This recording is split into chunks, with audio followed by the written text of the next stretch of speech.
Bismillahirrahmanirrahim. Assalamu alaykum, hörmətli televizor görüşlər. Yeni bir qatımlıq uçuq söhbət proqramımızı görüşünlərdən qızğın qarşılamız. Mən Abdullah Yalğın. Qadirli görmənlərimiz, həmənlər məlum bolğandak bu proqramımızı biz yıllardan bu yan xilma-xil sahədəki mütəxəssislərimizdən, alimlərimizdən təklif qılıb hər xil temalarda millətimizə faydalı bolğan Vətənimiz Şərq Türkistan davasıga alaqadar temalarda söhbət qılıb kelyapmiz.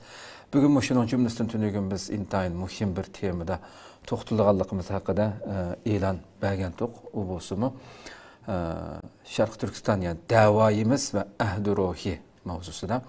İnşallah bugünkü əziz mehmanımız həmənlər tanışıb bolğan hörmətlik Abdurrahim Dövlət əpəndi Konya Selçuk Üniversitesi tarix fənləri doktoranti. Abdurrahim Dövlət əpəndini təklif qıldıq. Qimmatli vaxtını çıxırıb ziyaretimizi qəbul qılğanlıq üçün aldı bilan köpdən-köp rəhmət etimiz. Assalamu alaykum. Mən sizlərə köpdən-köp rəhmət edirəm. Rəhmət, Allah razı olsun. Qadirli görmənlərimiz, proqramımız YouTube və Facebook kanallarımız arqılıq Naq Meydandan tarqıtılıbatıdı. Ekranlarda çıxıb duruyatqan nömrümüz. Şundaqla ictimai uçur vasitələrdəki əlaqə vasitələrimiz arqılıq proqramımızğa əlaqədar hər qandaq fikir təklif bolsa, berişinlərdə suallarınlar bolsa, soruşunlarını ümid qılırıq. Şundaqla köplügən qarindaşlarımızdan faydalanış üçün həm bəhərləb qoyuşunu, həm unutmayıqlar. Əmdə bugünkü temamızı deganimdək, əlbəttə biz uçuq söhbət proqramımızın ötən sanındımı şu Şərq Türkistan davayimizdeki dünyanın hər qaysı şeylərdəki meyli nədir bolsa, bu bugünkü bir vəziyyətdə şundaq ikinişlik vəziyyətini başdan keçirib atqan xalqınınki Şərq Türkistan davasında nimə ən kəmçil degan nöqtədə bu nəhayət mühim bir tema toxtalğandıq Adican əpəndim bilən. Bugün bu temamızda məsələn bu davayimiz və əhd-i ruhi. Əlbəttə, həmmimiz dünyanın hər qaysı şeylərdəki qoldan gəlgənçə xidmətini qılıb atqanlar, nurgun işlərini deydi, qılıb atqan xidmətlərini tanışdırdı. Amma şu haqiqi işçimizdə, öz işçimizdə şu qılıb atqan davalarımız məyli qaysı sahədə bolsun, haqiqətən kütkəndək nəticəyə erişkil bulduğan şəkildə toğru qılıb atandıq, yoki nurgun işçimizdə özümüz bilib bilməy sadir qılıb atqan və aşında nurgun xatalıqlar, kəmçiliklər batırıb, xuddi acayip toğru iş qıvatqandak, həmmedin toğru iş qıvatqandak his qıldığan və aşındaq sözlərini qıldığan hər sorunda kişilərini, təşkilatlarını görümüzəmdi. Şunun üçün bugünkü temamız mənə aiti ətraflıq mülayiz qılınğan bir hörmətlik Abdurrahim Dövlət əpəndim tərəfindən bizning Şərq Türkistan qarindaşlıq uçuruş yığılışıda bu yerdə oturuq qoyulğan bir temadır. Görülmələrimizə dünyanın hər qaysı şeylərdəki təşkilatlarımız üçün intayin paydalanış qiyməti yuqarı bolğan hər birisi bu nöqtədən özününki qılıb atqan xidmətlərdə, qılıb atqan işlərdə mən nədə toğru qılıb etdim, nədə xata qılıb etdim, kəmçiliklərim qaysı ikən deyə bir qo'llanma sifatida ishiltaladigan bir tema bo'lganligi uchun ko'rmalarimizni bununla bir uchrashtiraylik deb bugun bu programmani o'rlashtirdik. Bevosita kirib kelsak, hurmatli Abdurrahim apandim, hamda shu ahd-i ruhi degan vaqtimizda savolimiz birinchi ahd-i ruhi degan buni nima deb tushundiramiz, masalan buni nimada ko'z tutamiz, masalan davoyimizda ahd-i ruhi degan vaqtida bu shunchalik muhimmi, shu savoldan kirgan bo'lsak. Endi bu yerda biz ahd-i ruhi degan vaqtda uni selishtirib mana bir uqumni tushunadi. Biz ba'zida ahd-i ruhi ahdini va'da bilan o'xshash deb bilamiz. Ama va'da bilan ahdining xarakteri o'xshab ketadi. Ammo mening tushunchimcha va'da ko'pincha og'zaki bo'lsa, ahdi va kerak birisi guvohchilar bo'lgan, qog'oz ustiga yozilgan, imzo qo'yilgan bir rasmiy bir kelishim yoki to'xtam xarakterga ega. Xo'sh. Shunlashgan men bu yerda ahd ruhi degan vaqtda ikki taraf orasida, mayli shaxs bilan shaxs orasida yoki shaxs bilan tashkilot orasida yoki tashkilotlar bilan tashkilot orasida, hatto davlatlar orasida Özara muayyen mesele üstüde birlikte kelişip imzalaşkan bir qator bir kelişim qoidalar var. Mana mushuni tushunish, qabul qilish, ijro qilish, uni qadr-qimmatga yetishdan iborat bir ruhni men ahd ruhi deb atadim hozircha. Bu belki bir shaxs bilan shaxs o'rtasidagi bir ish bo'lishi mumkin. Masalan, men ma'lum bir shirkatga kirgandan keyin bir shirkatda ish izladim, ish topdim deyli. Xo'sh. Shu shirkatning qoida tuzumlarini qabul qilishga ma'qul deb turib bu shirkatga kiraman. Shuning bilan menda bu shirkatga kirgandan keyin şirketning cho'qim deymiz belgilangan qoida tuzumlarga rioya qilishim, mendan kutgan majburiyatlarni ado qilishim, mas'uliyatlarni cho'qim joyiga keltirishim, shundoqla huquqlarimdan bahramand bo'lishim va foydalanishim kerak. Xohlagancha mening u ahdiga, ya'ni shirkatning tuzumlariga xiloflik qilishim yoki uni muhim emas deb qarashim, ko'zga ilmasligim degandek ishlarning hammasi ahd ruhiga xilof hisoblanadi. Biz bunu tabii inçik düşünüş için ben bunda 3 katlamda düşünürük bakay. Birisi şəxslər katlamında. Yani bir yekki insan noktasından bu ahd ruhi diye qarab bakılı. Bir adam şəxs noktasından özünün etkan sözleriyle onu çiğ tutsa, yani vədisiga vəfa qılsa, özünün başqalarla tüzüşkən ahdlarını çiğ tutsa. Mesela en aqallisi, men bu kitabni 2 oyda tercüme qilib beray degan bo'lsa, o 2 oyda tercüme qilib bersa. Yoki 2,5 oy tercüme qilib bersa. Men maaşını bunda vaqtda qilay desa, shu vaqt qilib beralasa, u kishining shaxsiy obrazi qanday bo'ldi? Albatta esli bo'ldi. Yani biz bir odamni bu ishonchli odam, bu bek esli odam degan vaqtda biz uni taqdir turqini ko'zda tutmaymiz. Shu sifatlarning ichida eng ko'zda tutadiganimiz u deganida turadigan odam, so'zi bilan harakati birdek odam. Payg'ambar alayhissalomning amin degan nomga erişişinin sebebi peygamber buluştuğun ilgirla Mekke cemiyetinde, müşrikler tarafından. Del peygamberimizin sözü bilen hareketine birlik ekanligida. Yani özünün vədi ve əhdəsində çiğ turgan bir adam bo'lganligi uchun peygamberimizin keyin mesela Ebu Bekir radhiyallohu anh nima bo'lib musulmon bo'ldi? Chunki u payg'ambar alayhissalomdan hech bir yolg'onchilik chiqishini tasavvur qilolmaydi. Onun özünün sözü bilen hareketinin birdeksiz bo'lib qolganligini tasavvur qilolmaydi. Chunki onun nazarida payg'ambar alayhissalom nima desa to'g'ri. Nimishki payg'ambar alayhissalom nima desa u to'g'ri deb qaraydi. Chunki u Rasululloh bilan uzun muddat aralashış, birga do'st birodar bo'lish davomida payg'ambarimizning har vaqt so'zi bilan hareketning birdek ekanligini hech bir zaman yolg'on etmaganligiga shohid bo'lganligi uchun men osmondan mana farishta tushib bir vahiy keldi degan vaqtda shunday bo'lganmi ya deb gumon qilib qolmay derhal ergashdi. Ebu Bekir'ni peygamberimizden davasıga, yani İslam davetiga ergashtirgan, uni qabul qilgan narsa deb Peygamber Aleyhisselam'ın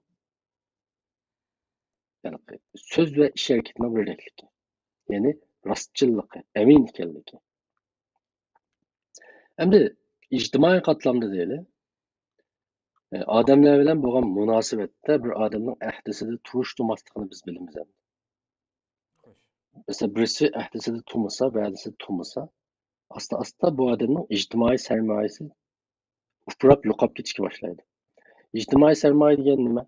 İctimai sermaye bir odamning o'zi tava ijtimoiy chambarakda yashash davomida erishgan ko'zga ko'rinmas bir ma'naviy martabasi, o'rni. Masalan, paloni bunda degandi desa, "Voy, haliqa odam deganmi?" Bunda da uning gapi rost deymiz. Chunki biz uning so'zida turadigan, ahdisi turgan odam ekanligini bilamiz. Masalan, biz bunda bir misol bilan buning qanday muhimligini bir tushunib boqaylik. Türkiye'de to'la deyiladigan bir gap bor. Bo'lsa bir mahallamiz olsa, Uyg'urlarning bir mahallasi olsa, bir mahallamiz bor deb farz qiling. Xo'sh. Albatta biz mahallamiz bo'lgandan keyin eng aqallisi nima qilishimiz lozim? Bu mahallaning tozligini qilish lozim. Endi bu mahallaning tozligini, masalan, burunqiga o'xshash hamma odam uyining oldini tozalab qo'ysa bo'lamda. Hozirgi masalan binolar qo'rg'onlarda unda uyning oldini tozalash yetarli emas. Qo'rg'onda bog'cha bo'ldi, uning cho'plarini o'tash lozim, axlatlarini bir taraf qilish lozim. Demek bir yerde bir kasbiy xo'jalik bölümü bo'lishi kerak. Ya'ni Turkiyadagi har qaysi oila qo'rovlarda turadigan tozliqchilar deydi, tozliq qiladiganlar. Endi bu tozliq qiladiganlar, endi biz qanday qilamiz bu tozliqni betaraf qilish uchun albatta o'zaro deyishib, mesela bunda bir tozliq tuzumi tuzilganlar deymiz. Ya ma'lum bireylarni aramızdan teklif qilib, mesela siz bu yerdagi 50 oilaning tozliqini qilasiz, oyda sizga 5 ming yoki 6 ming lira maaş beramiz. Ondaki o deydi, mesela bunda tuzum buldu. Mesela siz o'zingizning axlatini atgan soat yoki 7dan burun yoki kech soat 10dan burun uyingizning oldiga chiqib qo'ying dedi. Mesela bu tozaliqchi bilan yoki boshqacha aytganda qo'roning xo'jalik bölümü bilan har qaysi oila tug'an oilaliklar bilan tuzilgan bir to'xtam.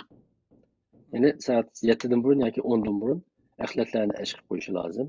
Ondan keyin oyning palonchilarda tozaliq pulini, ya'ni xo'jalik haqqini to'lashi lozim.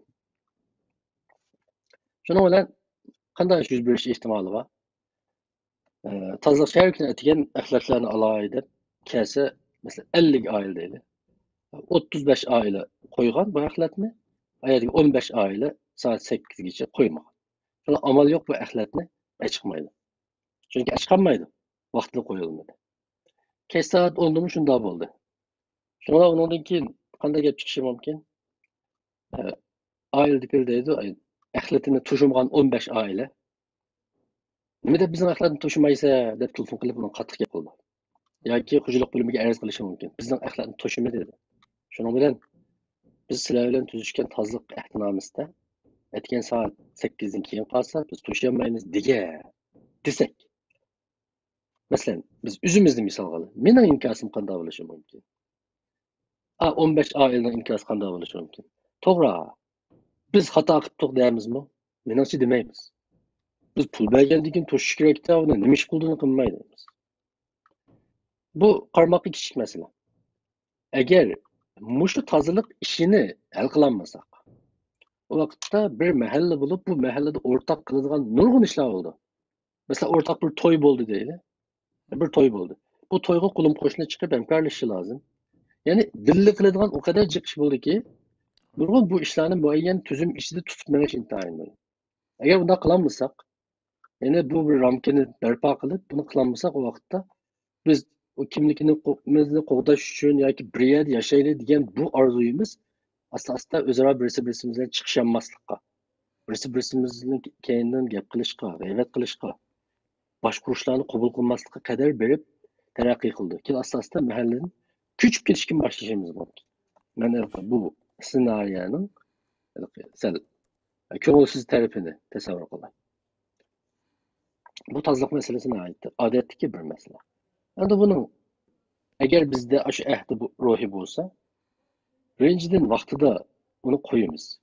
Ikkinchidan, eng muhimi ikkinchisi menimcha. Tasodifiy vaqtida qo'yolmasligimiz mumkin. Vaqtida qo'yolmay qolsak, "Men tozaliqchi nima deb meni aqlimni olmaydi, bir raqatdan keyin qolganga nima bo'libdi" deb qabulaymiz. Hech bir zaman o'zimizning xatoligini e'tirof qilmaymiz.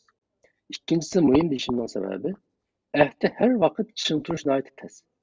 Ammo xiloflik qilingan vaqtda yoki bu ma'lum bir kichik savalliklar bilan qilinmay qolgan vaqtida bu ahdining jazosini qabul qilamiz. Masalan, buning jazosi nima? Men g'ingshimay, hech nima demay, o'zimning axlatni pastga tushgach, axlatxonaga tashladim.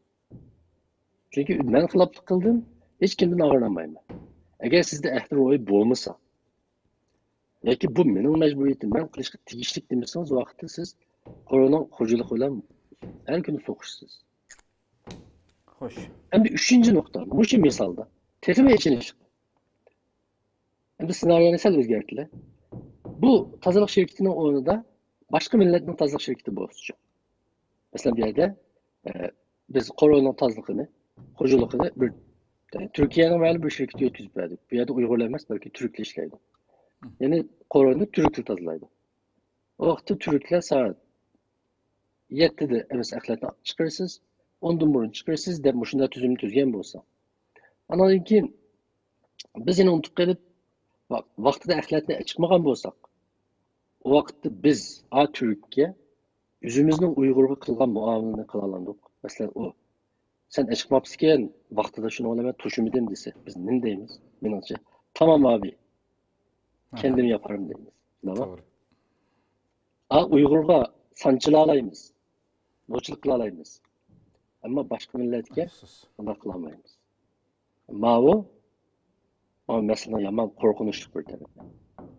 Bu ne için korkunçluk?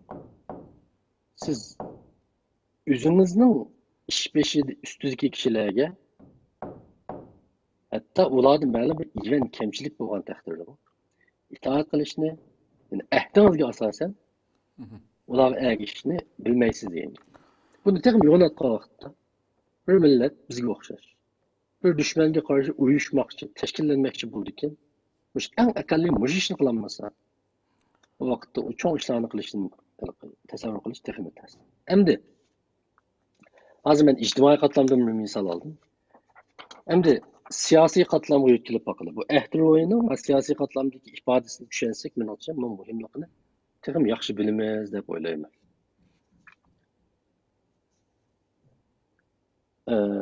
Manda bir addi misal başlap bakılı.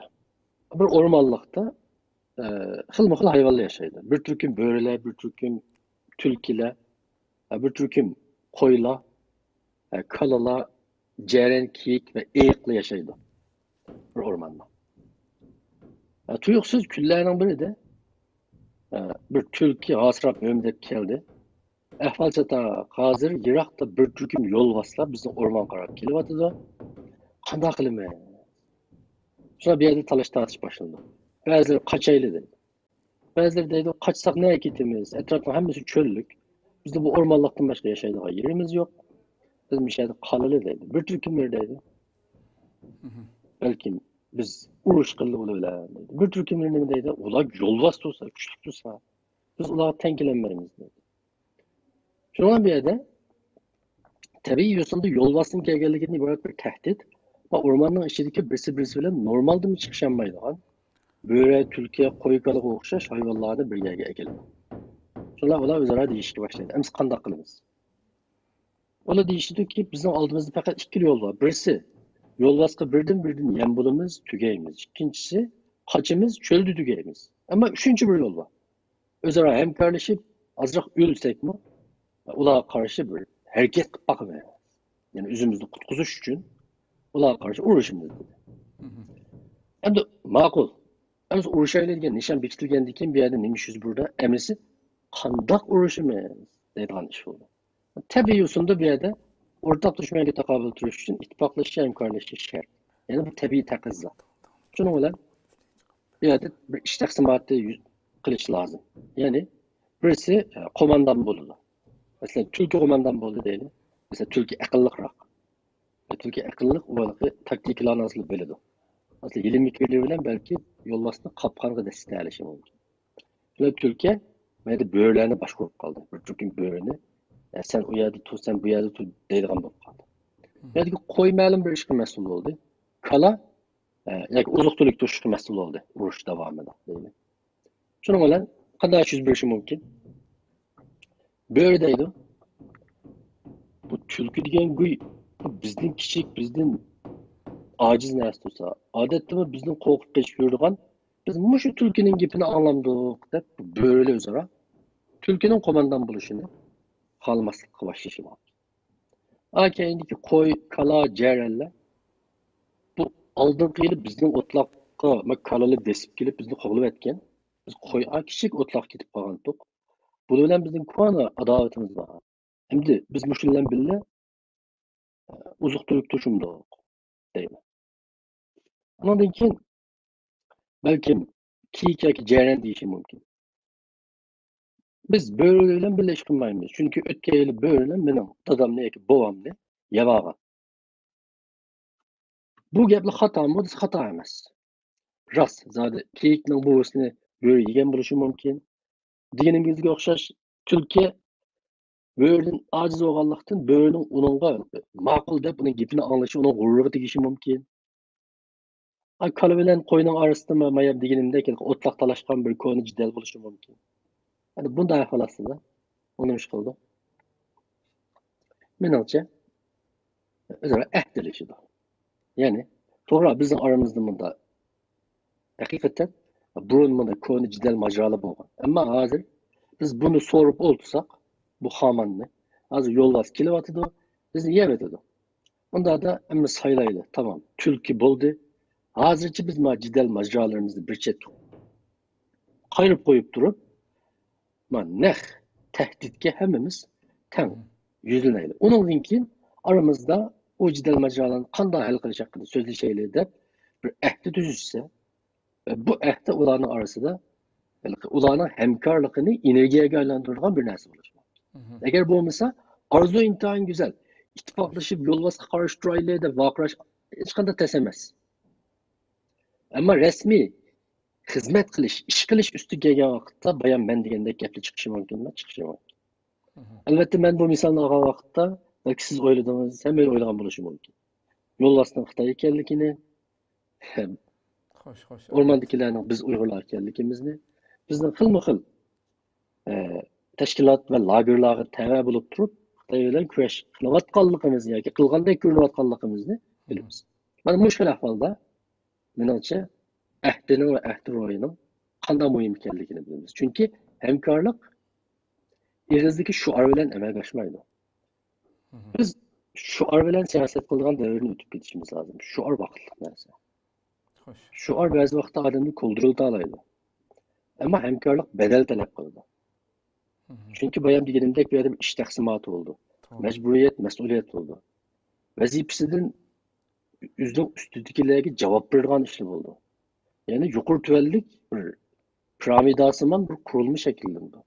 Agar bu qurilmada o'zining o'rnini qabul qilinmaganda, uni ma'qul degan vaqtda bu hamkorlikdan so'zlashish mumkin emas. Chunki muayyan bir ish ustida birlik qilaylik deb hamkorlik ustiga kelgan vaqtda nima ish yuz berishi mumkin?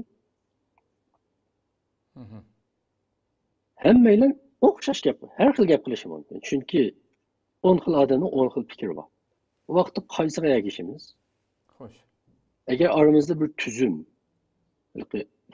fikrli xilma-xil bo'lgan vaqtda bunday qilaylik deganga javob bergan bir tuzum bo'lmasa va bu tuzumga hammamiz ma'qul deb bizning ma'qulligimizni o'tgan bir nizomnomamiz bo'lmasa, bu vaqtda biz tezla qalayimqanchilik ichiga kirib qolamiz. Endi oxirida bir nuqtani unutibdim. İqtisad qatlamidagi ahvol. Endi Uyg'urlar iqtisodiy jihatda sheriklashishdan intayin bular shirkat qurib o'zaro sheriklashishdan qattiq qo'rqadigan bo'lib ketgan bir millat desak xato emas. Masalan, shu nevra bolalarim qadar sheriklashma deb vasiyat qilaman deydigan turma tijoratchi. O'zaro sheriklashishning yomon ish ekanligini, qat'iy sheriklashmaslik kerak ekanligini birisi-birisiga cho'ng bir hikmatni so'zlagandek so'zlaydi. Endi o'ylab ko'ring, Payg'ambar alayhisolamning hadisida agar ikki mo'min sheriklashsa, uchinchisi Allohdir degan bunday hadis bor. Xo'sh. Demak, buning naqadar go'zal bir ish ekanligini bu hadis ajoyib obrazli ifodalagan. Ya'ni uchinchi sherikim Alloh bo'lgan yerda bu sheriklashishda barakat bor degan. Endi sen musulmon turib, namoz o'qib turib, bu sheriklashmaslikni balamga vasiyat qilma. Sheriklashishga bek yomon ishgan deganimiz bu bizning reallikdan kelgan tajribamiz bo'lishi mumkin. Balki bir ishga odam bilan sheriklashgandan keyin ziyon tortib burnimizga yeb, endi sheriklashmayman deb sheriklash xato degan xulosani chiqargan bo'lishimiz mumkin. Ammo biz aqliroq bo'lsak, bizning bu sheriklash xato degan xulosamiz sheriklashning o'zining xatoligidan kelganmi yoki bizning sheriklashni uqmasligimizdan kelganmi? Ya'ni sheriklashni, qanday sheriklashning yo'llarini o'zimiz bilmay, uni o'zimiz aplashtirolmay, uningdan keyin sheriklash yomon ekan degan bo'lish ehtimolimiz bormi, yo'qmi? Menimcha shunday. Albatta. Biz endi bu yerda musulmonlarning hayotidan emas, dunyodagi boshqa shirkatlar qaraydi. Dunyodagi mutlaq ko'p payini bozorga solgan g'oyat bir gigant shirkatlar bor. Masalan, biz bekroq biladigan deylik, masalan, Google shirkati, Microsoft şirketi, Alman şirketi Amerika'nın. Ondan başka daha çok neft şirketleri var. Exxon Mobil degenge o'xshash, Shell degenge o'xshash. Ondan başka mashina şirketleri var. Mesela Talla Bazri Amerika'nın Walmart dünyada menimcha 7-8 mingdan ortiq Talla Bazri var. Mesela Türkiye'nin o'zida BİM, A101 deganlar bir necha ming do'koni bor. Mana bu şirketlerin hammasi amaliyotda şirketleşken şirket, yani pay hessedarlık şirketler. Yani bu şirkette bir neçe min payçısı var hatta. Mesela benim bilişimce Walmart şirketi dünyadaki payçıları en cık şirket. Ben 2012 yılda görgen bir materyalda 2 milyondan artık payçısı var diye. Yani insanlar üzerinin dövültü durup neçe min dükkanını bütün yarışarığı geçip yani onu xuddi bir maşinle edigendek nahayeti cayda edetmek kitibatıda. Nima bilan qilyapsiz buni? Ularga o'xshash odam, bizga o'xshash odam. Ulardan shu ahdi bilan o'zaro tuzum tuzish bilan va uni ruhini izchillashtirish bilan deganga o'xshash tuzilmaviy islohotlarni yaxshi ilib berish bilan, qurilmani yaxshi qurish bilan buni qilyaptilar. Ammo bizda shu nuqta yaxshi qilinmaganligimiz uchun bu iqtisodiy jihatda shirikligimiz har doim buishkunlik tunjuqib kelyapti. Mening shaxsiy beshimdan o'tkazgan jiq bu jihatdagi mag'lubiyatlarimiz bor. Ben buni oldin qaytib yig'inda bir qanchasini misol sifatida tilga oldim. Menimcha bugun buni tahlil etishni hojat yo'q, ammo mayli shaxsiy nuqtadan deylik, mayli ijtimoiy munosabat nuqtasidan deylik, mayli iqtisod nuqtasidan, mayli bayon deganimizga o'xshash siyosat nuqtasidan deylik.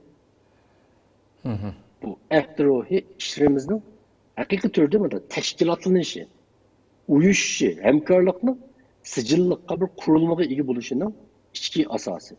Eğer bu mevcut olmasa bizim atalmış hemkarlaşımız, ittifaklaşışımız diyenler şu birisi koldurulduğundan şu ardın başka nersige aylanmaya kalıyor. Yani ahirde hazır zaman devletleri Garip'ten siyasi felsefesine ait mühim bir hukum var. Yani bu social contract theory. Bunun manası içtimai gelişim nezariyesi. Bu Garip siyaset felsefesinde oturup koyulan ait mühim bir hukum. En destekli Thomas Hobbes, onundaki John Locke, Rousseau qatorliqni o'ttirib qo'yib kengaytgan bir hukum. Bu qanday narsani oddiylashtirish vaqtida biz yolg'iz yashasak o'zimizning bexatarligiga kafolat qilolmaymiz. Chunki yana bir odamning menga ziyonkashlik qilishini, yana bir odamning mening mol mulkimni bulib olishini, hatto meni o'ldirib o'tishini qanday oldini olaman? Buning uchun meni qo'g'daydigan bir kuch bo'lishi lozim. Bu kuch davlat bo'lishi kerak.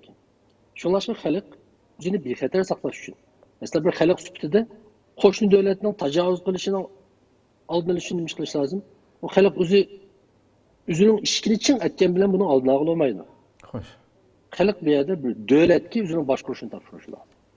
Yani özünü qoğdaş hukukunu devletki tapşırıp, mesela devletki baş tüleş degende şekillerle sadakatini bildirip, devletinin ulanı qoğdışını ve ulanı baş kuruşunu kabul kılışı ve ona erişişi lazım. Şunu olan hakimiyet mi bir türküm hukukunu vazgeçip, xalq mı bir türküm hukukunu vazgeçip, anladaki arada bir gelişim şekillendi. Ve bu gelişim partiye hakimiyet üstteki meyli padişah olsun, meyli bir partiye olsun, ulanın kanunilikini, yani ulanın halkın başkuruş hukukunu meşruiyetini değil, yani hakkanilikini kafaletliği kıldı. Bu yerde hukukunun vazgeçiş diyen nersini tarihmeyin. Hoş. Ben bunu azıcık şerhleyeyim. Mesela bir teşkilat var. Teşkilat özgü başkan sayılmakçı. Bunların nizamnamesinde sayılan arkalık sayılmadı. Ya da iki namzat var. İki namzat ne? Bunlar sayıldı. Sayılgandan keyin birisi 55% avazıyla sayılandı, yani birisi 45% avazıyla sayılanmadı. Endi bu saylanma qabul qilish yana deganlik. Bak 45% avazda saylanmagani agar bu tashkilotni tashlab chiqib ketsa, ya'ni asli men saylanmoqchi edim. Bu to'g'ri bo'lmadi deb ochiqlab tashkilotdan chiqib ketdi deylik. Bu uni bunday deganda ijtimoiy kelishimning ruhini qabul qilolmaganlik. Bu bedelini to'layolmaganlik. Bu yerdagi huquqdan voz kechish deganlik saylanmaning natijasi qanday bo'lishidan qat'iy nazar men uni qabul qilaman degan bir hukm bo'ldi. Mesela hozirgi zaman devletlarda, mesela Türkiye'de, Amerikalarda devlet başlığı, yani reis cumhur saylam arkalı vücutga çıkdı. Hemmemiz görüp durumuz saylam herkes 80-90% mi olmaydı. Aran 60%'e yakın sanırlar yani ma'lum bir namzat taxt çıkdı. Kalan onu halamagan ve onu saylamagan 40% adam hem de o reis cumhur boysunmaslığı gerekme. Biz seni saylamagan, biz sana boysunmayımız, biz ayrı bir adamı saylayımız dese devlet parçaladı. Saylam degeni qabul qilgan vaqtda u nimani qabul qilgan bo'ldi? saylamning natijasi qanday bo'lishini qat'iy nazar men qabul qilaman. Men xohlamagan nomzod vujudga chiqqan taqdirdami, yana bir qatimliq saylam bo'lguncha men buni qabul qilaman deganlik bo'ldi. Agar sizda bu ruh bo'lmasa, bu huquqingizni voz kechirmasangiz, o vaqtda bu tashkillanish deganda so'z ochib olmaydi degan. Xo'sh. Endi muhim birinchi savolni eshitdik. Endi men texma bu ahd ro'yining muhimligini bilishning yana bir yo'li. Bu ahdning funksiyasini bilish, ya'ni rolini bilish. Zaten bir tashkilotlar uchun nimaga foydasi bor? Qanday ahamiyati bor? Ben bunu 8 noktaga yig'incha qildim. Qisqacha so'zlab o'tay. Birinchisi, ikkinchi savolimga o'tmay turibmi? İkinci sualdan burun mu bu? Birinci sualdan. Ha. Ama ikinci sualdan burun. Maşallah. Birincisi ahdinin çekleş gücü var. Yani ahdinin bir embargo gücü var. O bizim kalladığımızdaki niyetimiz, ya ki tilimizdeki verdiğimizden güçlük. Mesela bayan ilişkinimize okşamayan taraflar arasında bir ahde şekillendi, imza koyuldu. Hemen şurada kılımız değildi, makul değildi. Bu ahdinin ağzaki, mesela müştaq kılamda ağınla diyen gibi karaganda bunun bağlaş gücü, icra kıldırış gücüne ait güçlük buldu. Gerçekten mutlak olmaydı. Yani bir türküm naehli kişiler bunu çok hılaplık kıldı. Ama ular hılaplık kılışın bunu oylaşıdı. Ne mi oylaşıdı? Üzerine inavetine yaya güçlük etmezdi ki. Üzerine ahdini buzgan kişiler katarı kirip kalması için hiç şey olmasa o bahane uyduruşka mecbur buldu.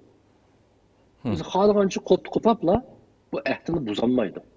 Onu buzuşka cüret kılanmaydı. Çünkü üzerine ictimai sermayesine ayrılıp kaldı. Çünkü hem adam vədisi tutulmuşsun mu, ama kişiler tarafından bu vədisi tutmayotgan adam degan namni ibqağısı yok. Şunda mı? Mesela bir oğrunu var, biz oğru desek açıklaydı. Bu üzü oğru bu olmasa. Mesela açıklaması gerekti. O da şuna hoşlaş bir adam üzü vədisi tutmaydıgan işlerini kıldı ya ki tutmaydı. Ama cemaatin arasında madem vədisi tutmaydıgan adam degan namni herkes ağız gelmeydi. Ehde kişilerini şu cihette bir kadar çekilip tutup duralaydı. Mesela bir misal alayım. Mesela dinimizde. Mesela nikah. Nikahın mühim şartlarından biri guvahçılık. Yani guvahçı buluşu lazım. Bir yigitler bir kız tepişipler birisini yaxşı göretti. Bir adamın tepipler nikah okuvasa hatta mehrini tülep bu nikah biz. Bu nikahını biz nasıl biliriz? Şeriatimiz batıl dedi. Bu nikahka guvahçı lazım. Neymiş ki guvahçı lazım? Bu guvahçı neymiş ki burada? Fakat kurudu bu yerde. Yani bu bir ictimai nazar. Hoş. Siz ikiniz kilip üzeriniz nikahını kılışvağınız da. Ama cemiyet bu nikahın kanunluk bir nikah ikenlikini başkalarına itiraf kılışı gerek. Ve başkalarına itiraf kılışı bir yerde bir kögülenmeydiğin bir ictimai nazaretle peyda kıldı. Mesela ki ikisinin ailesinde məlum bir mesele gelip çıkan vakitte cemaat ulanın ailesi ağırlaşıp bunu el kılıp koyalaydı. Eğer bir getirilen bir kız nikahlanğını hiç kim okumay, məlum bir mesele gelgen vakitte bu ikisi üzerine meselesi kimin aldığı yaparalaydı. Cemaat aldığı yaparalandı. Biz ehutunduk. 15 yılına yakın mahallede dese, onun için ağırlaşamda. Ağırlaşmaydı. Hatta nikahını mehbi kılıvarsanız, acırış nispetiniz için cukur oldu. Çünkü hiç kadar ictimai nazaret yok. Hiç kim bilmeydi. Hiç kim bilmegendikin onu koyu etiş, bunu buzu etiş ne ait aslında.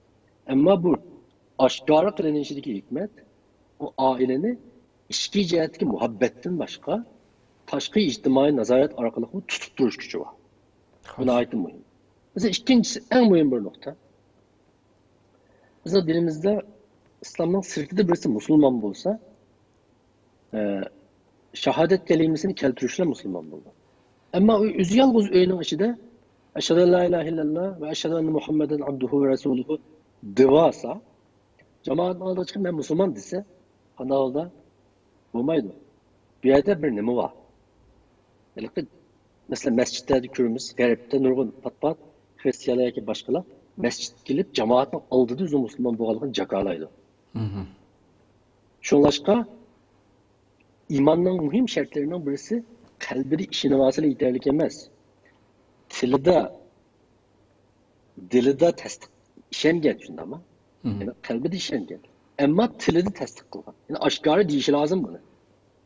Yani bu şehadet kelimesini aşkarı demek, benim kalbimde bağ dese, bunu normal ma İslam cemaat noktasında anı Müslüman deb itiraf qilish tez.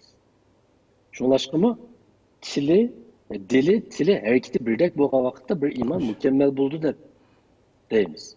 Onun hareketi, onun ictimai nazorat jihatini qabul qilinganligini bildiradi. Şunlaşkı bu tashqi cheklash kuchi bor. İkincisi, ehtiroyim teşkilatlardaki mustabidlikning ve özbeçimchilikning oldini oldi. Yani teşkilat beşidikilerinin özünün keyfi kararları bilen. Yani şu dakikaның özünü oylab alganları bilen başkurduğun, aşxana başkurduğun okşaş başkuru şekilde emez. Emniyet aşxanı şirkettek başkurduğun hem Doğru. Şirketning nizamnamesi ve tüzümü bu işi, yani teşkilatның nizamnamesi ve tüzüm bu işi başkurduğun bir kurulma meydana geldi. Şunu olan, şu teşkilatның başlıklarını öz nizamnamesiga xilaf halda mustabidlarcha başkuruşunu aldığını alaydı. Eğer birisi başkan bir hata bir işini buyurgan bolsa, o vakitte teşkilattaki ma'lum bir a'za o'zining nizomnomidagi o'zining huquqini ko'rsatib qo'ya oladi. Başkanım bizning nizomnomamizda bunda bor. Çünkü sizning bunda deganingiz xato desa, gerçi başkan xafa bo'lsin, ammo uningga hech nima qilolmaydi. To'g'ri, nizomnoma shundoq, ish shundoq bo'ldi deyiladi. Agar bunday bo'lmasa, bu vaqtda bu tashkilotda hech qanday tuzum degan narsa mavjud bo'lmaydi. Üçüncüsü, teşkilat içindeki ihtilaflarını hal qiladigan choralarni ta'minlaydi. Chunki har qanday nizomnoma va ahda ma'lum masala ko'rilgan vaqtda qanday qilamiz deydigan savolga javob berdi. Masalan, bir shirkatning nizomnomasida pul topqanchani bunda taqsim qilamiz degan gap bo'lishi bilan birga, vayron bo'lsak bunda qilamiz, ixtiloflashib qolsak bunda qilamiz, mandaq ovoz bilan bunda qaror chiqamiz deydigan moddalar bo'ldi. Shuning bilan biz ma'lum masala ko'rgandan keyin xuddi biz musulmonlar masala ko'rasizlar shariatni varaqlagandek tashkilot ishida masala ko'rilgan vaqtda nizomnomani varaqlab buni oson hal qila olamiz. U chog'da birsimizdan og'rinmaymiz. Andan keyin to'rtinchisi shu xizmat hamkorlik jarayonidagi o'zaro surkilishlarni eng tuvan chekka tushiramiz. Chunki biz bir nizomnoma ustida hamkorlashayotgan bo'lg'achqa ma'lum masala ko'rilgan taqdirdami uning ziynini tuvan chekka tushiramiz. Ya'ni bizning ixtilofimizni bayon deganiga o'xshash hal qiladigan bir qonunimiz bor. Biz mushu ishni hal qilaylik deymiz. Shundan bu osonlashadi. Masalan, bayon deganimga o'xshash deylik. Mahallamizda biz tuzumimiz bor. Yani saat 7'de ahlakta ish qilib qo'yish lozim. Buningga har bir oillik imzo qo'ygan. O'zining imzosini qo'ygan. Bunda degandan keyin agar u ochiqlab chiqib bilimga, ya'ni xo'jalik bilimiga, bu mening aqlimni ish to'shimabdi deb vaqirsa, asla tuzumni ko'rsatib qo'ysak bo'ldi. Mana siz imzo qo'ygan tuzumkan desak, ishni buzolmaydi. Chunki xatolikning o'zi ekanligini tuzum orqali ko'zga ko'rsatamiz. Agar unday bir tuzumingiz bo'lmasa, og'zaki degan bo'lsangiz, hamda odam deganda bunda bo'lib qolmamdi, bunchalar qilishib ketsa qanday bo'ldi degan gap bilan ishni ish qilmaydi. Beshinchisi, tashkilotni boshqarishni osonlashtira olamiz. Ish unumini yuqori ko'tara olamiz. Boshqarish unda oson ish emas. Nizomnomasiz, tuzumsiz hiçbir narsani boshqarib olmaydi. Faqat tarixdagi podshohlar boshqardi. Podshohlik davrida qanday bo'ldi? Albatta qonun bo'ldi, ammo ular o'zi kayfiyatiga asosan, masalan, o'zining yanında ochiq xonachada balki qattiqroq yutalgan birisini kallasini kesib yetishi mumkin. Ba'zi ochiqni keltirdi, jallod boning kallasini ala. Xo'sh. Ammo bugungi kunda unday bo'lmaydi. Ya'ni siz bunu sistemi orqali, tuzum orqali qilasiz. Endi eng muhimi, biz mushu orqali, mushu ruhni tashkilotlar ichida va tashkilotlar aro izchillashtirish orqali menimcha biz kelgusida davlat qurishning asosini solamiz. Davlat qurishning asosi emas, buni asosi emas ekanimiz bilamiz, taslikidan shu kun turyapmiz. Ammo biz o'zaro o'xshamagan kuchlar va Uyg'ur jamiyatidagi o'xshamagan ideologiyani merkez qilib turib qutblashgan tashkilotlar va o'xshamagan kuchlar qisqartgan vaqtda. Balki o'zaro bir hamkorlikni shu qurilmaga ega qilmagan vaqtda biz davlat qurish degan narsani tasavvur qilolmaymiz. Biz chet elga chiqqandan keyin ko'rdik-ku, masalan, shu Turkiyaning Buyuk Millatlar Majlisida vaqirab, jaqirashganini, birisi bilan tillashganini ko'rdik. Ertesi çıkıp hiç kim devletini parçalatmaydı, yani devlet turuyor iken. Ayada onu tanışışını kırıyor iken. Ama biz hazır kadar seviyede, mesela biz tasavvur kılalım. Bir Şarkı Türkistan Milli Meclisi kuruldu. Okşunmagan ideya asas kılgan, okşunmagan dünya karşını yadro kılgan 7-8 partiye bir yerge kirdi. Bir yerde okşaş münazır bulmamda buludu. Bir yerde talaş bulmamda buludu. Biz bu talaş tartışını hazırın başta meşk kılışımız lazım dedi. Hoş. Bunu aldığımızda ötküzüşümüz lazım. Biz ehdelerimiz, tüzümlerimizle bunu güzelleştirişimiz, çıraylıklaştırışımız, edep kaidesi eklerlige vakitte bu hemkarlıkını vücut çıkaralayımız. Bu hemkarlık için çokun birisimizi yaxşı görüşümüz şart emas. Doğru yaxşı görsek nahayet yaxşı. Ama bu siyaset aleminde bundak olmaydı bu iş. Siyaset aleminde çok menfaat için neme paydalık, neme paydasız. Asaslıqı muşundan qarayımız. O bana yakmaslıqı mühim emas. Meni onun tillavagan buluş bolmaslıqı mühim emas. Bayanqı misal qaytili. Doğru. Kala koyunun otluğunu tatvagan buluşu mümkün. Hem de ama şimdi ciddi çağda koy ayadı yığılap durup muşu kala bizim otluğumuzu qaytırıp beğenmese ben hemkarlıqın işi kirmeymediz şu. Ayadaki böyle guyunun kurukudun mangıçya boldu biz yol baskı yem buldu disi çok. Qanda oldu? Ormanlıqda işini qalmaydı. Hoş. Biz bunu ügün işimiz lazım deb o'ylayman. Tashkilotlar aro adolatni va hamkorlikni amalga oshirishni aytdi. Bayan shu deganlarning ichida bu gap bor, ammo ayrim bir modda qildim. Tashkilotlar ichida adolatni ishga oshiramiz. Har qanday bir tashkilotda adolatsizlik ko'rilsa, u yimirdi. Uni inoat qilmaydi. Tashkilot ichidagi a'zolar asosida chiqib ketishni o'ylashidir. Chunki bütün insan adalet izleydi.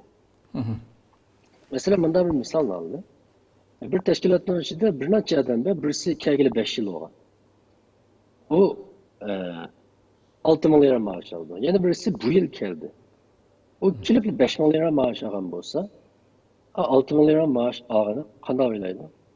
Bu yıl kipla 5 milyar maaş alamdı. Ben yanı kelgen vaqtda men 1000 liradan başlagan tursam dedi. Bunu birisine dese, biz ayrıcalık kılıp oylayımız. Qanday oylayımız? Abi 1000 liraga nim bulap tur ketsa qiyinli şirket demas mı o deymiz. Bu yerdagi gap 1000 lira meselesi emas.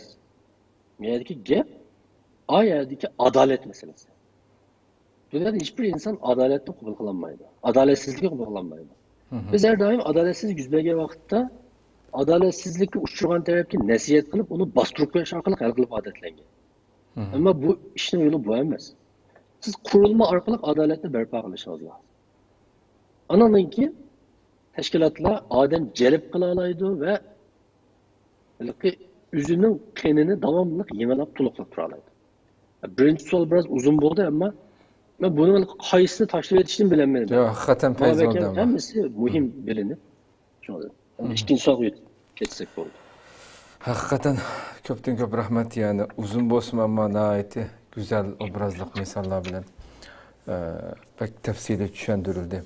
İnşallah bulupmu bütün dünyadaki teşkilatlarının rehberlik katlamidagilar ve başka her sahadagilar bir minutum ötküzüp etmey ko'rish kerak bo'lgan masala deb qarayman. Allah razı olsun. Endi şu yuqoridagi so'zlaringizdan aslida şu davoyimizda nurg'un shu ahdi ruhining kamchil ekanligi aniq ko'rinib turdi. Shunda bo'lsa ikkinchi savolim shu-da. Shu davoyimizda ahdi ruhi kam deb qaramsiz. Agar yuqoridagilardan albatta kamdek turdi. Sababi nima buning kelmasa? Biz menimcha sababi ustida ham to'xtaladi. Masalan, ahdi ruhining kam yoki emas ekanligida menimcha men bu yerda bir qancha savol bor. Shu savolni o'qib bersam, hamma odam o'zi xulosa chiqarib oladi deb o'ylaydi. Xo'sh. Mesela manda suallara bir yüzlünüp bakılır insaf bile. Doğru. Mesela teşkilatlarımızda bütün ezalı makulu gelgen bir tüzüm nizamname var. Bu olsa bu nizamname icra kılınamdı. Teşkilatın ana nizamnamasından başka okşamagan bölümlerinin öz aldığı hizmet tüzümü var. İcra kılınmışsa cevapkarlıkı sürüştü kılındı. Mükafat cezalarını ezalar kabul kılındı. Mesela değil, eğitim namayiş var. Bir kata hizmet ruhlaştırıldı. Eğer eğitisi birer kemisi, mesela eğitisi siz yanıratkını ekilesiz de birisine vazip kıldınız değil. Ama bu yanıratkını unutup kaldı. Ya ki kemi de hatta. Onun sürüştürmesini qaytqandaki kılamsızlar ya ki bundaki dikkat kılın cuma fikram ilişkilerin tügemdi bu. Ya ki çıraylık bir bahane sözlüse hiç kısı yok da ötüzü ötülemdi. Tüzüm aldı da başkanlığın şoğupurğucu hemmesi bara verdi. Teşkilatlarda ihtilaf mesele görülgenden nizamlar bu için el kılındı ya ki ma'lum bir şahsın kararı bu için el kılındı. Başkanlığın kararı üstün mü ya ki teşkilatın kararı üstün. Teşkilat özünün başlığına ayrılandan keyin davamlı hizmetini davamlaştıra alamdı. Ya ki başlıktan çıkıp gidişiyle bu teşkilat çoğulup giderdi.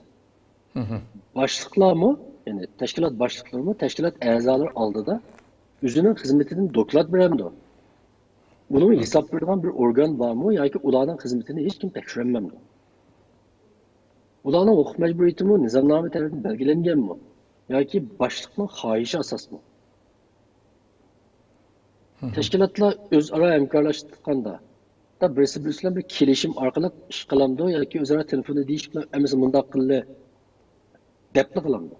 Bana şu suallarını hemeyle özümüzün insafını sorap baksak ben özümüz de yaxşı diagnoz koyalayımız dep oylayım. Hem de ikinci sual ötülü.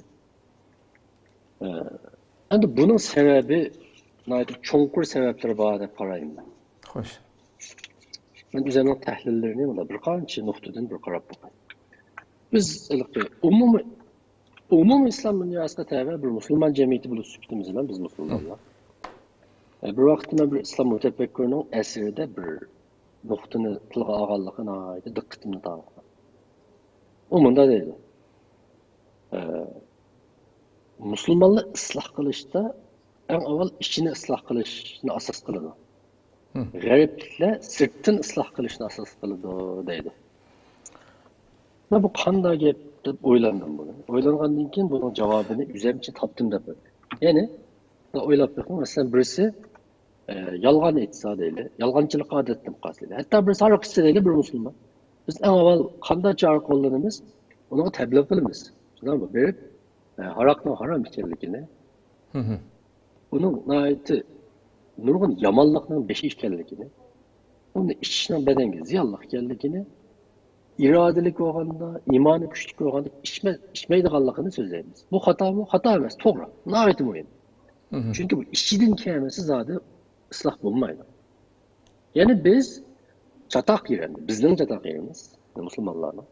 Bu içki islahatıyla kupaya kılıp, taşkı islahatına sel karayımız. Taşkı islahatı kendime, mesela şu Arap meselesinde,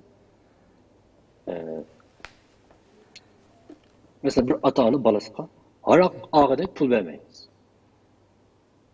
Anladıyken onun Araq içib qilish ehtimolligini his qilgan do'stlaridan ayrılishini oldin olamiz. Yani tashqi jihatdan uning Araq bilan ayrılishib qilish ehtimolligini kesimiz. Yani muhim narsa bu. Ama biz Müslümanlarning hatta Uyg'urlarning an'anasida shuna qarayman. Biz qilamiz. İşiga havola qilamiz. Qalbimizga insabimiz qo'yamiz. Masalan, eng oddiy misol shirikchilikda. Nima uchun sanoqsiz shirikchilik xushallik bilan emas, ayolish bilan jidal masallar oxirlashadi. Har qandaydan so'rasangiz nima deydi? Ayolib bo'lgandan keyin shiriklarni eng jiq deydigani. 5 vaqt namoz o'qiydi qaranglar. Men gapida tura debdimi? Musulmon bo'lgandan keyin undoq emas debdimi?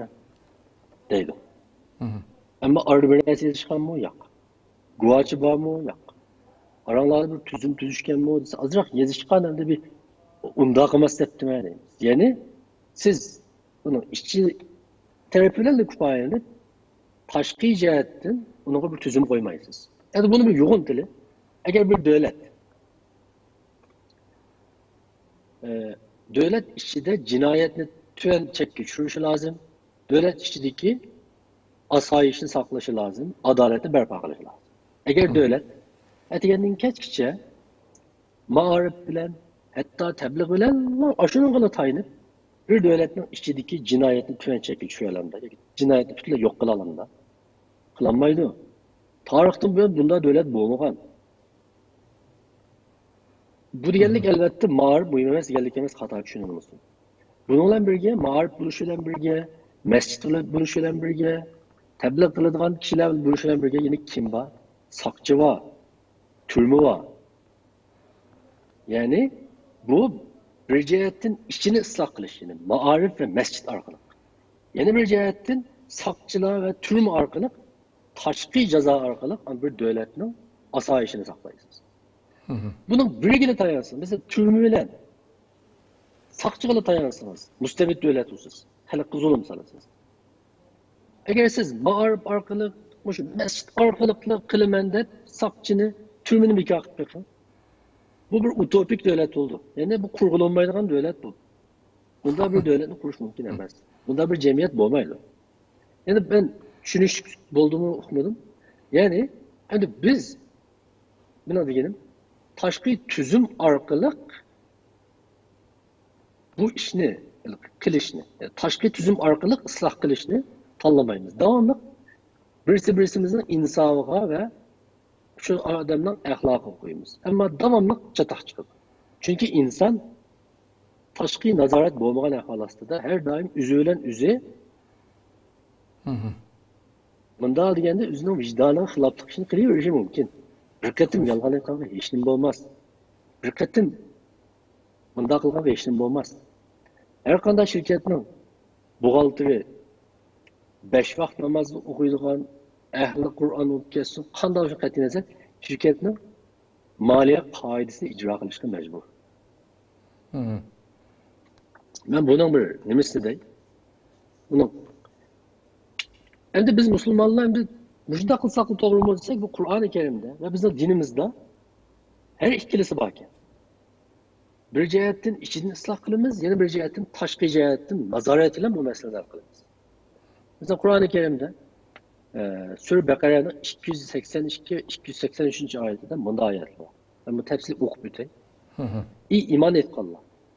Müddet belgelep özara kariz muamelesi yaki nesil soyduk listanla onu ücret kılıp yazıp koyuyorlar. Aralarda birer kütükçi ona adıllık bile yazdı. Kütükçi Allah onu bildirgendek yazıp bir şey kılmayı hem beni aynen yazdı. Karizdar Adem aynen yazıp etip versin. O Allah'tan korksun. Kariz algan neresinin hiç nimini kemeytip etmesin. Eğer kariz algıcı adam galvan, kemekil, belki üzü eğitip veremeydiğin bolsa, onun işlerini başkurgucu adam adıllık bile eğitip yazılsın. Aralardan iki erekçini guaflık teklif kılanlar. Eğer iki erekçi yok olsa size adaleti, diyaneti razı bulduğun kişilerden bir iki ayağını teklif kılanlar guaflıkta. Bu iki ayağının biri unutup kalsa yeni bir iyisini saldı. Guafçılar guaflıkta çakırlığa vakitte guaf buluştum baştartmasın. Kariz meyli az, meyli köp olsun, onu kayıtırış vakti bile kuşup yazışını erinmekler. Hoş.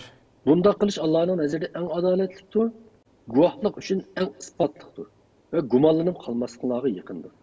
Lakin aranlarda kılışkan kol mu kol soğuduzda yazmasanlar mı hüccet. Bu yürüdü. Günah olmaydı. Öz aran soğudu kılışkan vaktanlarda guahçı teklif kılanlar. Küçükçüğümü, guahçığımı ziyan yetkizilmesin.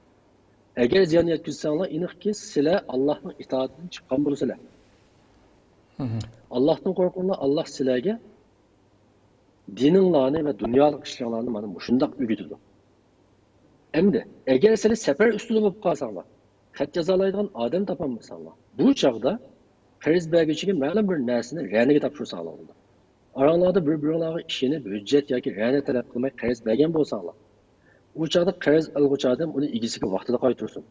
U Rabbi Allohdan qo'rqsin. Guvohlikni yushirmanglar. Kimki uni yushirdigan, bilsinki uning dili gunohkordir, Alloh qilmishlarni to'liq bilguchidir. Endi bu oyatni o'qishimning sababi bundoq.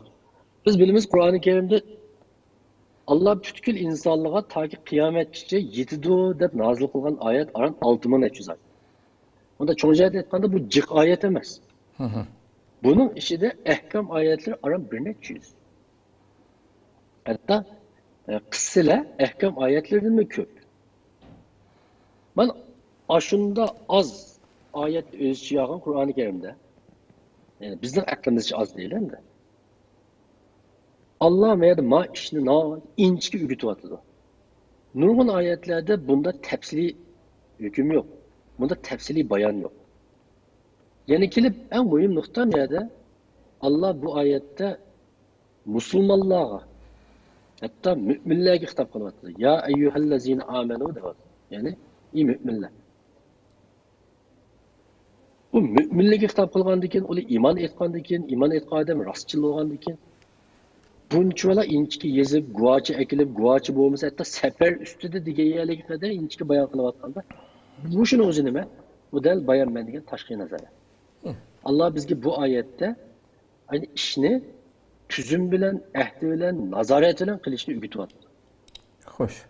İman etgandikin, imanınla bu çıktınla demedi bu bir yerde. Ama biz kanda kılımız, del eksici, ayetin eksici reallıkta. Hem de o Müslüman boğandikin deptime, 5 vakit namaz okugandikin deptime, hem de hacim boğandikin deptime, degen gep bilen işini bunda yazmayımız. Ma ayetin tepsili okusak ne kadar inçki ikenlikini biliriz. Bu işte Allah o kadar inçki üyetkeni de aşında mühim bir hikmet var da böyle. Ma bu birinci sebep. Biz bu şimdi yezip kılışka adetlenmegen. Yani biz içimizi ıslah kılsak yeterlik de böyleyimiz. Hoş. Taşkı cihetten ma'nın kolunu tutuvasak mutlu diyen gepni oylaşmayımız. Hem de ikinci mühim nerse, bizden uzak müddetlik bir müstemlekede kalışımız biz ne mi da? Birisi işenmez koygan. Yani Xitay Hoş. şu xil siyasetini qo'llangan ve biz mi asta bilip bilmi bu siyasetin kurbanı olgan. Biz şu siyasetten mahsullar emniyet.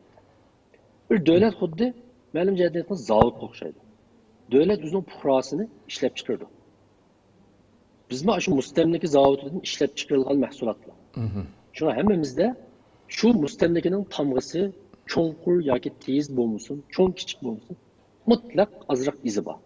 Uni hammamiz e'tirof qilmasa bo'lmaydi.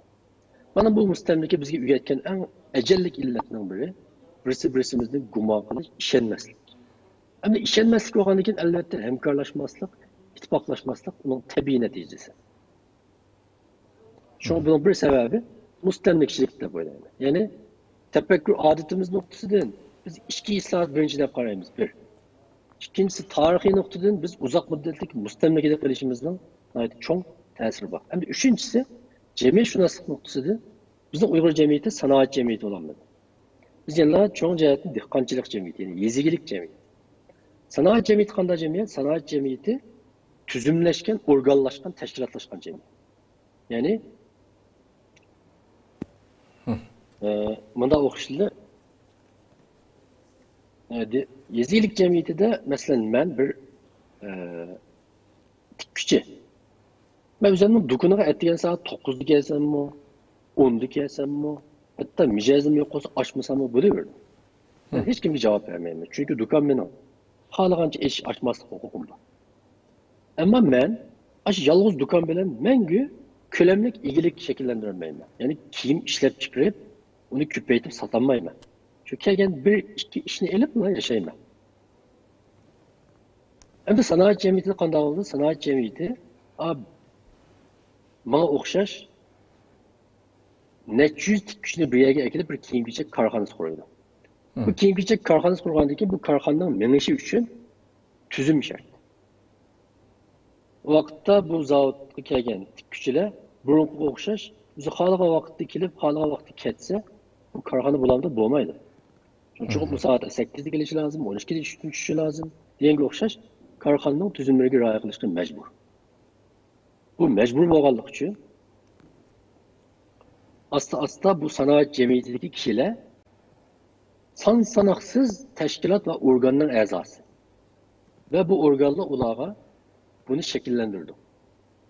Xalısun, xalımısın, ularning menfaati şu tüzümge bo'ysunishdan keldi. Tüzümge xiloflik qilish menfaat uchun ziyonli, tüzümge rioya qilish menfaat uchun foydali. Ama bizim Uyghur cemiyetimizde az sondagi kişiler hükümetning, Xitoy davlat mashinasining kadri, az sondagi kişilerning mutlak köp kısım 90% artık adam dehqon. Dehqonlarning hayat terzi sanayi cemiyetiga o'xshamaydi. Ularning ahdi va'diga bo'lgan ihtiyacı sanayi cemiyetining puralariga o'xshash unchalar kuchli bo'lmaydi deb o'ylayman. Mushu nuqtadan biz bununla yeterlik adetlendik. Mesela biz hazır bekrek aramızda birisi bekrek vədisi tutsa. Aşı küzümüzge sığmaya kaldı. Aslında ben mudaklaşım gerek demez. Belki mesela değil saat 10'a yığılgan oldu. Adam 10'a geldi. Başka 10 yarım gelgen olsa 10 yarım gelgenden hıcıllap cep vakti gelmedik demezden 10 yarım gelgenler cik boğallık tüpeyelden 10'da gelgenden hıcıllap izleyedi. Da baldır ki oldu. Ağla. Mağuy baldır gelip biz de cep hıcılık koydu dedim. Anı üçmellik kıldık ağır. Yani prensipçi gibi boğdap koydu. Ödel bizim prensipçi boğmazlıkımızın, bulanmağanlığımızın cıkışlarımız yaxşı mağmağlık. İkinci sual. Hem de üçüncü sualını kıskartılığını alacak. Şu, hem de bunun elbette yukarıdakiler bunun bir kandak bir çare var bunun için hem de. Bunu özgertiş için hem de. Nimi kılışımız gerek diyen bir sual. Hem de ben üçüncü sual hem de kandaklığımız gerekirimiz. Men açıkçası bir kançı nokta. Birincisi teşkilatlar içinde ve teşkilatlar ara. Yani bu iki neresi var. Mesela teşkilatlar üzerine içinde. İkincisi okşaman teşkilatlar öz ara. Şu toxtam kültürünü, medeniyetini umumlaştırış lazım. Aş işlerini kağıt yüzüde kılış, teşkilatın tamgasını besiş, şu maddeler bu işi emelge aşırışka adetlenip geçiş lazım. Karmak kalan paydak tuğan bilen bu bekmiyor. İkincisi, hem de dava ademlerde ve teşkilat ezalarında bu şu ruhunun mühimliğini üzümde bilip küçe içi lazım. Bu Müslüman bile süptümüzle oylap bakalım. Biz ehdi içidik adam. Ben bayan vakit tüpeyledim. Bizden dinimizden bu ehdiki kanda ehemmiyet verdiğinin nurgun ayet hadisteki delillerini keltirmedim. Emniyeti la ilahe illallah Muhammed Resulullah diyen bu şu kelimini etkallıkımızdan üzülen Allah'ın aldığı bir ehdiki kol koyganlığımız bizden. Allah'ın Rabbimizi kendikini kabul kılganlığımız, onun ibadet kılganlığımızı ikrar kılganlığımız. Bana bu şunun üzü hayatımızın en çok ehdisi. Eğer düşünsek. Hem de dördüncüsü teşkilatlar ara özara diyalog kuruş lazım da. Yani bayağı meşk kılış lazım dedim ya. Böyle biz birisimizi yaktırmayla okşamayan teşkilatlar ara. Yani ki devamlı. Çünkü bir okşaş bir menfaat var. Ortak bir düşman var, ortak bir tehdit var mememizin aldılar. Özara bunu diyalog kılışını ügenmeyi durup gelgisini çoğun devlet kuruş bayan diyendek ve Şarkı Türkistan Milli Meclisi'ni berpa kılış diyendek çoğun işler şükayet kaldı. Nasıl bunu? Hazırın başlak diyalogunu ügünüş arkalık. Diyalog kılışın edeplerini, onu tüzümleştirişini biliş, meş kılış arkalık yetildiriş lazım da böyleyim. Anladı ki beşincisi yaşla. Mesela yeni neslinin misal kalayla. Bana şimdi yaşların teşkil tapkan teşkilatında ben açıkçası büyüşün şu tüzüm royunu da rahimsizlerçi arkadaş lazım. Mesela değil. Yeni neslinde misal kaldı. Bu yaşlarla teşkilat. Bunda olan ki efendim yaşlar bu yerde dava kılışını ügünüdü, meşk kılıdı ve çok teşkilatlarından alakalı ikinci set yani yardımcı kısmı bu derdi. Onda bu için bu yaşlarla teşkilatı olacak. Mesela bir yana başkanının bunun için belli bir yaş çeklimisi olması lazım. Mançı yaş kişi. Mançı yaş etkenliğin otomatik bu teşkilatın çıkıp gitişi lazım.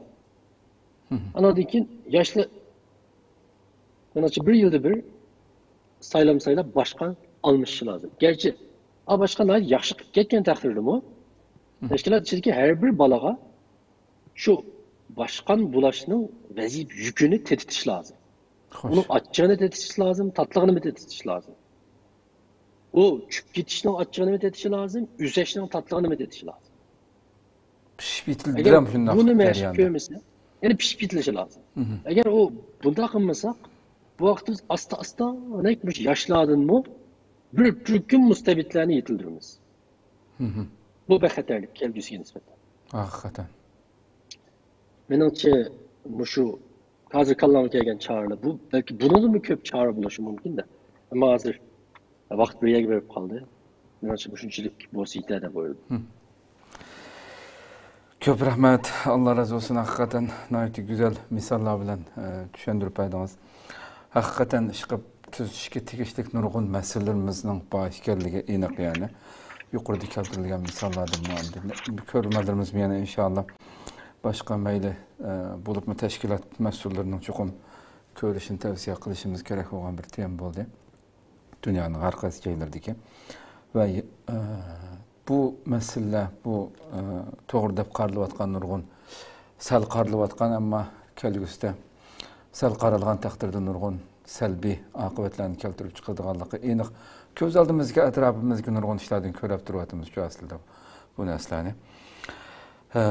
Alloh inshaalloh buni bir quloq soldiganlarni ko'proq chiqarib berishini shunaqla davoyimizning texnik ro'naq tepishiga sabab bo'lgan bu choralarni to'g'ri shaklda ado qilib o'zining tashkilotiga ijro qildirishga muyassar qilsin deb tilaymiz. Ko'p rahmat. Yana bir qatimliq inshaalloh endi siz bilan rost bu realligimizga nazar programmamiz bor. Ammo lekin biraz müşahedemde ko'rmalarımızdan biraz bir 5-6 ay bir ruhsat so'radi hamda ko'rmalarimizga. Alloh xolisa bu doktorlikni bir maqolangiz tugasa yana davomlashtiramiz. Ko'p rahmat inshaalloh. İnşallah. Qadrli ko'rmalarimiz, shuna qilib bugungi temamizni mushahada oxirlashtiraylik. Alloh ömür bersa yana bir qatimliq suhbatda boshqa temada yuz ko'rishguncha omon bo'lgaysizlar. Ammo bu suhbatni chuqur rihliyalarga tarqitib ham bahrlab tegishlik o'rinlarga berishiga sabab bo'lishini umid qilamiz. Assalomu alaykum va rahmatullohi taala va barakatuh.